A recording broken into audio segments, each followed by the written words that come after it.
ناظرین کرام، نبی کریم صلی اللہ علیہ وآلہ وسلم کا ارشاد گرامی ہے، التائب من الذنب کمن لا ذنب لہ، گناہ سے توبہ کرنے والا بے گناہ کی مانند ہوتا ہے، کیونکہ گناہ کی حقیقت ہے خدا سے دوری اور توبہ کی حقیقت ہے خدا سے نزدیکی۔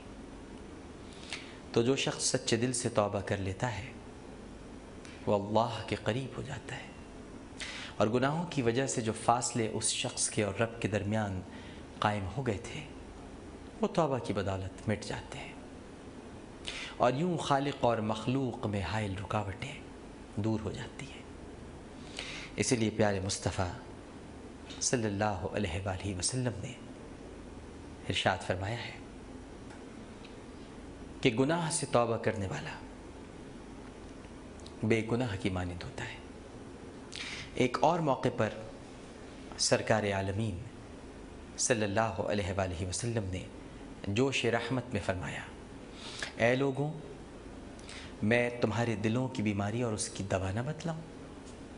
صحابہ کرام رضوان اللہ تعالی علیہم اجمعین نے ادب سے عرض کیا، آقا کریم صلی اللہ علیہ وآلہ وسلم ضرور ارشاد فرمائیے۔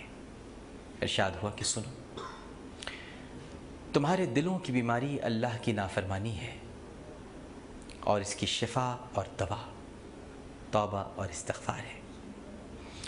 حدیث شریف میں تو یہاں تک لکھا ہے کہ جو شخص شرمندگی کے ساتھ 3 مرتبہ اللہم اغفر لی، اللہم اغفر لی، اللہم اغفر لی، یعنی اے اللہ مجھے بخش دے، مجھے بخش دے، مجھے بخش دے، یہ کہہ دیتا ہے تو اسے چوتھی بار کہنے کی نوبت نہیں آتی کہ رحمت خداوندی سے فیصلہ ہوتا ہے کہ ہم نے اپنے لوٹ آنے والے بندے کی مغفرت کر دی۔ حضرت حسن بصری کے عہد میں عتبہ الغلام نامی ایک شخص تھا جس کے ظلم و ستم کی داستانیں مشہور تھیں۔ ایک دن وہ حضرت حسن بصری علیہ رحمہ کی محفل میں آیا۔ اس وقت وہ قرآن مجید کی یہ آیت اقدس تلاوت فرما رہے تھے کہ کیا مومنوں کے لیے وہ وقت نہیں آیا کہ ان کے دل اللہ سے ڈریں؟ آپ نے اس آیت کی ایسی تشریح کی کہ لوگ رونے لگے۔ عتبہ نامی وہ شخص کھڑا ہو گیا اور کہنے لگا، اے بندہ مومن، کیا مجھ جیسے فاسق اور فاجر کی توبہ بھی اللہ تعالیٰ قبول فرما لے گا؟ آپ نے فرمایا بے شک۔ جب عتبہ نے یہ بات سنی تو اس کا چہرہ زرد پڑ گیا اور وہ کانپتے ہوئے چیخ مار کر بے ہوش ہو گیا۔ جب اسے ہوش آیا تو حضرت حسن بصری علیہ رحمہ نے اس کے قریب آ کر یہ اشعار پڑھے، جن کا ترجمہ کچھ یوں ہے ناظرین کہ اے اللہ کے نافرمان جوان، جانتا ہے نافرمانی کی سزا کیا ہے؟ نافرمانوں کے لیے پرشور جہنم ہے، اور حشر کے دن اللہ تعالیٰ کی سخت ناراضگی ہے۔